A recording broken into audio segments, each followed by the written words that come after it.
When I was 19, I thought I knew everything about friendship, loyalty, and trust. I had a small circle of friends, brothers really. We grew up together, laughed together, and shared everything. We thought our bond was unbreakable, but the truth is, I was the one who shattered it. I wasn't the strong or handsome one of the group, just tall, thin, and quiet, the kind of person who always stood in the background. But what I lacked in confidence, I made up for in charm and curiosity. And that curiosity led me down a road I'll regret for the rest of my life. It all started with one moment, one bad choice. My friend's girlfriend and I were close. We talked a lot, shared secrets, and one night, one thing led to another. It wasn't planned, it wasn't love, but it happened. And once that line was crossed, something inside me changed. I told myself it was a mistake, that it wouldn't happen again, but it did. Over the next 2 years, I repeated that same mistake, not once, but with 4 different girlfriends of my closest friends. 4 betrayals, each one worse than the last. I can't even explain why. Maybe it was the attention, maybe it was the thrill of being wanted, or maybe I was just a lost kid trying to feel important in the wrong ways. On the surface, nothing seemed wrong. We still hung out, laughed, played games, and talked about life.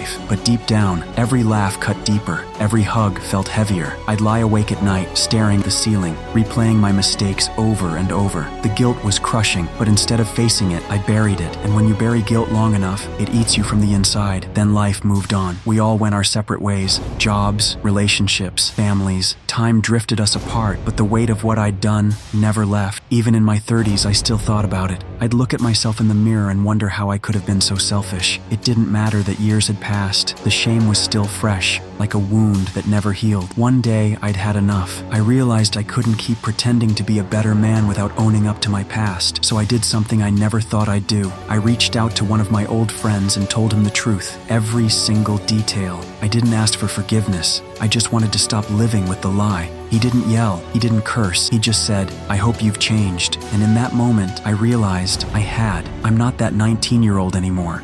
I'm not proud of what I did. In fact, it still hurts to think about. But those years taught me something no book, no mentor, no sermon ever could. Loyalty is priceless. You can be the most charming, confident person in the world, but if you can't be trusted, none of it matters. I lost good people because of my choices, people who would have done anything for me. And though they may never forgive me, I've learned to forgive myself. Not because I deserve it, but because I finally learned what it means to grow. Mistakes don't define you forever, unless you let them. So if you've done things you're ashamed of, if you've hurt people who didn't deserve it, know this: you can't rewrite the past, but you can write the next chapter differently. Forgive yourself, learn, change, because sometimes the hardest person to face is the one staring back at you in the mirror.